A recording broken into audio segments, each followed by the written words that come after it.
থেকে শুরু করে এই পৃথিবীতে লক্ষাধিক নবী এবং রাসূল দুনিয়ার মধ্যে প্রেরণ করেছিলেন দ্বীন প্রচারের স্বার্থে। আদম থেকে শুরু করে অনেক নবী দুনিয়ার মধ্যে এসেছিলেন।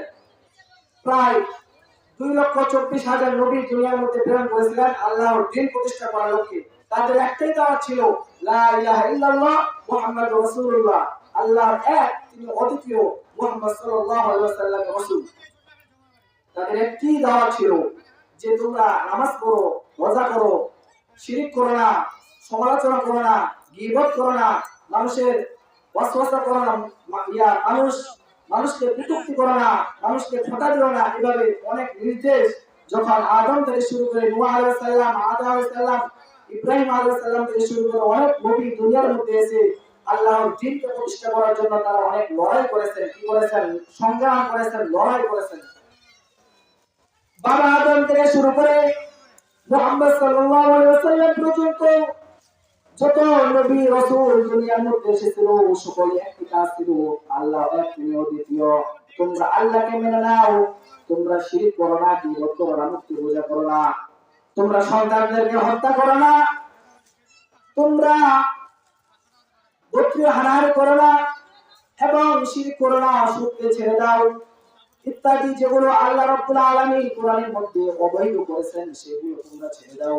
আল্লাহ রাব্বুল আলামিন এই বিধানগুলো বাস্তবায়ন করার জন্য দুনিয়ার মধ্যে অনেক নবী রাসূল দুনিয়ার মধ্যে প্রেরণ করেছিলেন।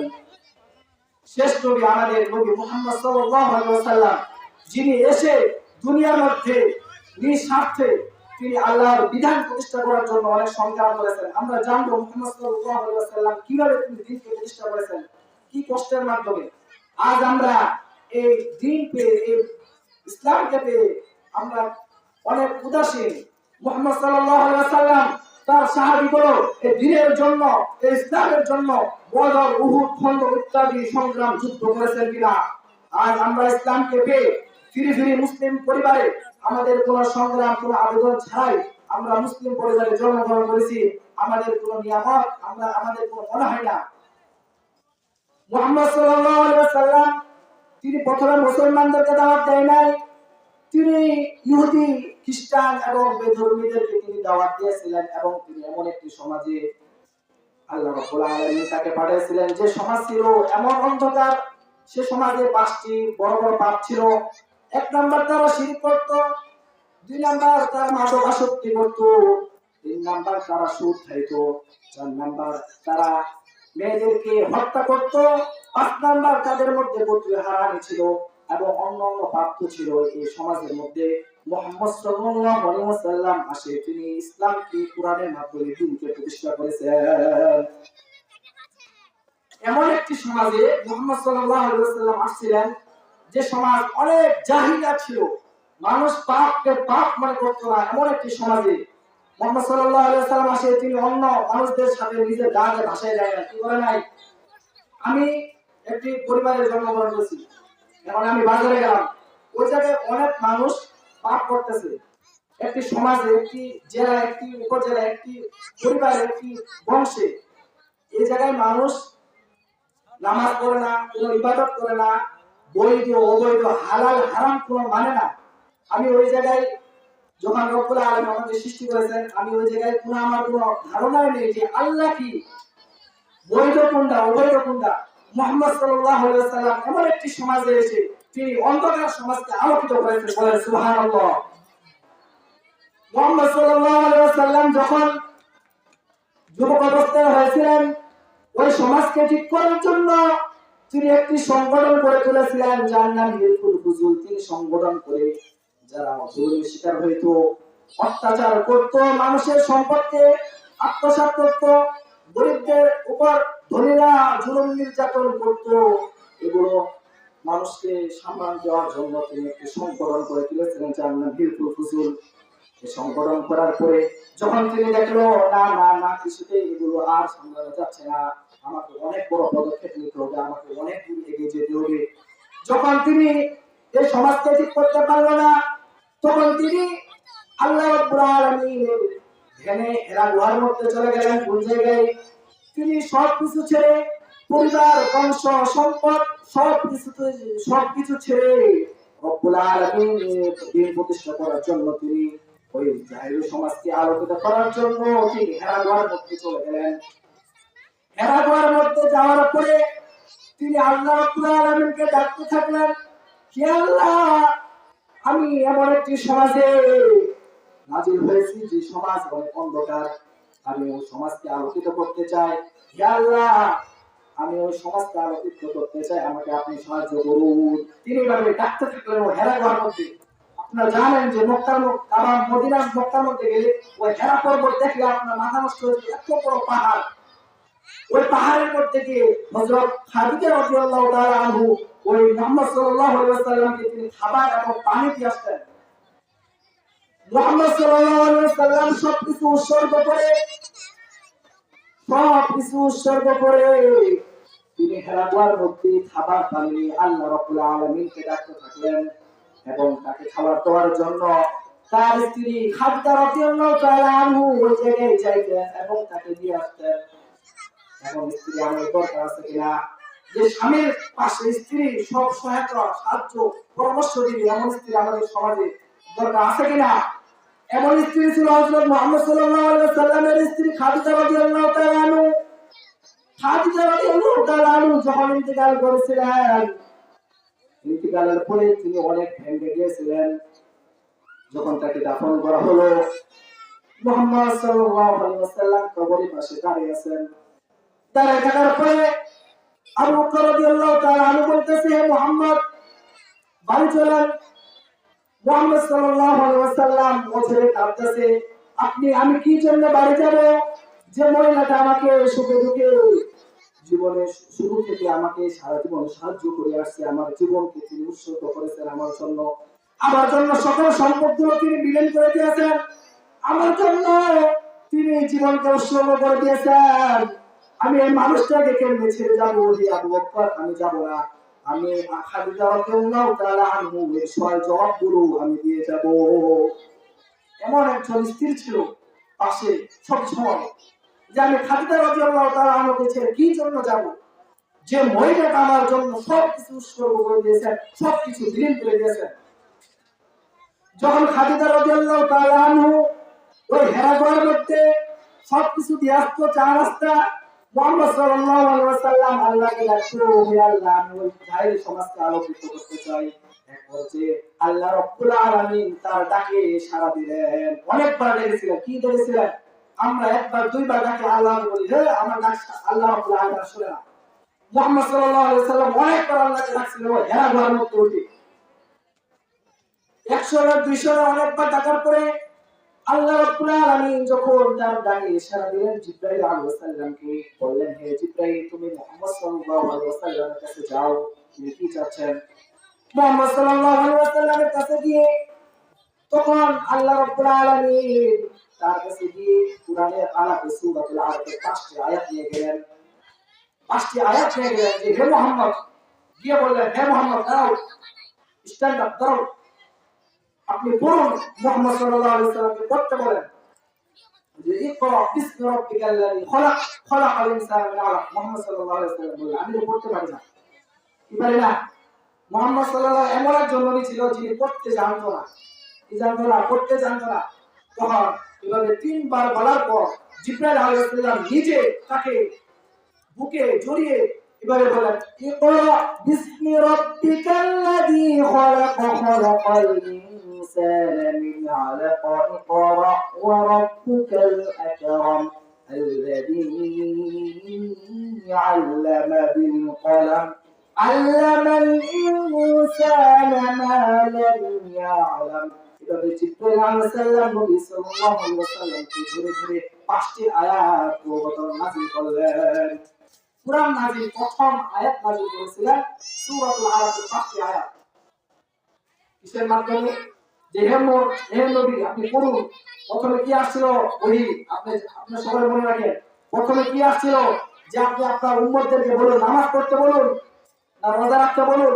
নবী সাল্লাল্লাহু আলাইহি ওয়াসাল্লামকে পড়তে বলেছেন। প্রথমে কি করতে বলেছেন? জ্ঞান অর্জন করুন। জ্ঞানের মাধ্যমে সমাজকে আপনি আলোকিত করতে পারবেন, ঠিক কিনা? যখন একজন মানুষ জ্ঞান অর্জন করবে, তখন ওই মানুষটা আপনার অনেক কঠিন হয়ে দাঁড়াবে।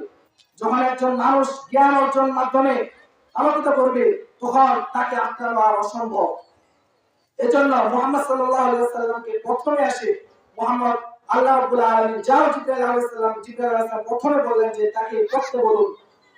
মুহাম্মদ সাল্লাল্লাহু আলাইহি ওয়াসাল্লাম বললেন আমি পড়তে পারি না।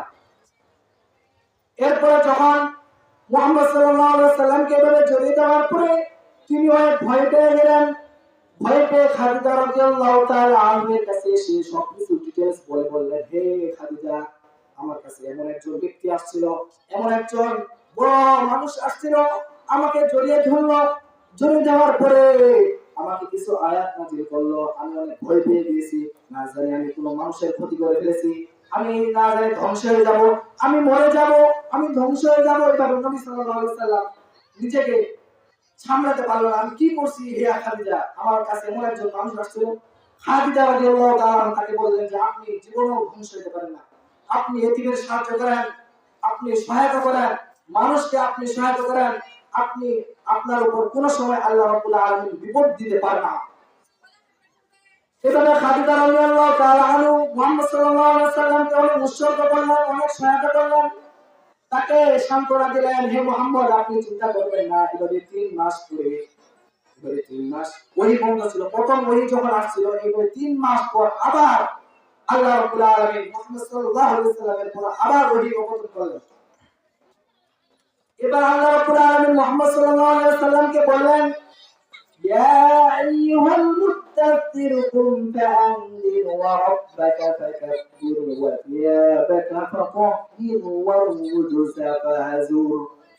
এবার আল্লাহ রাব্বুল আলামিন সাল্লাল্লাহু আলাইহি ওয়াসাল্লাম, হে নবী, ইয়া আইয়ুহাল মুত্তাসির, আপনি দাঁড়ান, ফাআনদির, আনদির, আপনি মানুষকে দাঁড়িয়ে মানুষকে সতর্ক করুন।